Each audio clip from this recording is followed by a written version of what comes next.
Chimbu Deven டேரக்டில் Yogi Babu நடிச்சிருக்க boat படத்தை review தான் நம்ம பார்க்க போகிறோம். வாங்க பார்க்கலாம். படத்தில் ஸ்டார்டிங்லேயே 1943 நடக்கிறத காமிக்கிறாங்க. யோகி பாபுக்கு தம்பி தங்கச்சி ஆயா இருக்காங்க. படம் ஸ்டார்டிங்கில் துறைமுகத்தில் நடக்குது. அங்கே பார்த்திங்கன்னா ஒரு கேம்ப் மாதிரி நடக்குது கடல் பக்கத்தால். யோகி பாபு தம்பி அரெஸ்ட் பண்ணி வச்சுருக்காங்க. அவங்கள விடுதலை பண்ண அவர் போகிறாப்புல.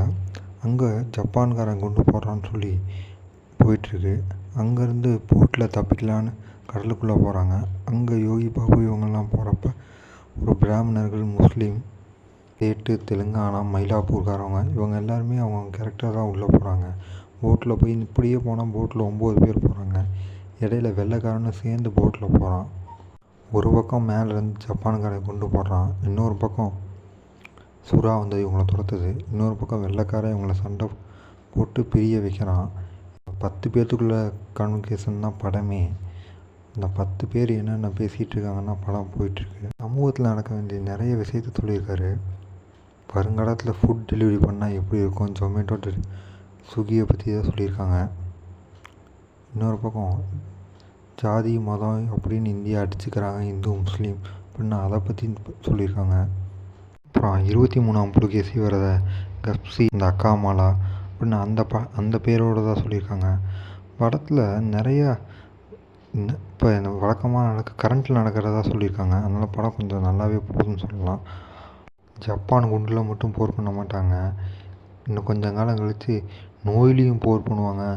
வருங்காலத்தில் நம்ம தான் மூஞ்சில் முகமூடியை போட்டு தான் போகணும் அப்படின்னு கொரோனாவை பற்றி கூட சொல்லியிருக்காங்க. நிறைய விஷயத்தை பற்றி கரண்ட்டில் நடக்கிறத சொல்லியிருக்காங்க. இதெல்லாம் போக படத்தில் யோகி பாபுவோட நடிப்பு செமையாக இருக்குது. சில கேரக்டர் கொஞ்சம் சொதப்பினாலும் யோகி பாபு அப்படியே மேட்ச் பண்ணி போட் அப்படியே கரை சேர்க்குற மாதிரி தான் போயிட்டுருக்கு. இன்னொன்று நிறைய விஷயம் சொல்கிறப்ப நேதாஜியை பற்றி காமிச்சிருந்தாங்க. ஏன் இந்தியன் 2 சேனாதிபதியோட படத்தில் காமிச்சிருந்தாங்க. ஆனால் அதெல்லாம் படத்தில் கொஞ்சம் கனெக்ட் ஆகலைன்னா சொல்லி ஆகணும். 1-2 விஷயம் படத்தில் அப்படியே கொஞ்சம் கனெக்ட் ஆகணும். சில விஷயங்கள் படத்தில் மேட்ச் ஆகலை, அதை சொல்லியே ஆகணும். சிம்புதேவன் லைட்டாக சொதப்பியிருக்காருன்னு சொல்லி தான் ஆகணும். ஆனால் கொஞ்சம் கொண்டு போய் ஆனால் நிறைய லாஜிக்கில் சீன்ஸை தான் படத்தில் வச்சுருக்காங்க. அதான் ஏற்றுக்க படத்தில் மனிதாபிமானத்தையும் காமிச்சிருக்காங்க. 10 பேர்த்தில் ஒருத்தர் செத்து போனோன்னா மீதி இருக்க 9 பேர்த்தில் 7 பேர் தான் போட்டில் உயிரோடு இருக்க முடியும். ஏன்னா போட்டில் ஓட்டை விழுந்துருச்சு, வேறு வழியே இல்லை அப்படின்னு சொல்கிறப்போ யோகி பாபுவும் அவங்க ஆயாவும் தண்ணியில் நீச்சல் அடித்து போகிற மாதிரி தான் கொண்டு போகிறாங்க. மனிதாபிமானத்தை காமிக்கிறாங்க. என்ன தான் மனிதாபிமானத்தை காமிச்சாலும் யோகி பாபு கூட நீச்சல் அடித்து போயிடுவாங்கன்னு ஒத்துக்கலாம். ஆனால் அவன் பாட்டி நீச்சல் அடித்து போயிடுவாங்க, உயிரோடு இருப்பாங்க அப்படின்னு ஒரு லாஜிக்கே இல்லாததான் காமிக்கிறாங்க. அதை ஏற்றுக்க முடியல. போட்டில் சில சொதப்பல்கள் இருந்தாலும் போட் வெற்றி தான் சொல்லி ஆகணும். ஏன்னா சிம்புதேவன் வழக்கம் போல் கொஞ்சம் கலக்கியிருக்காருன்னு சொல்லணும். படம் வேறு லெவல்.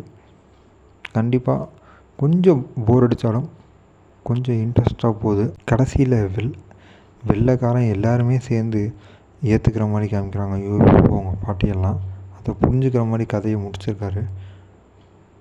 போட் படத்தை வர தத்தளிக்கதா கரை சேரியதான்னு கேட்டால் கரை சேரியதுன்னு தான் சொல்லி ஆகணும். நன்றி, வணக்கம். மீண்டும் இன்னொரு மூவி கண்டென்ட்டில் நம்ம பார்க்கலாம்.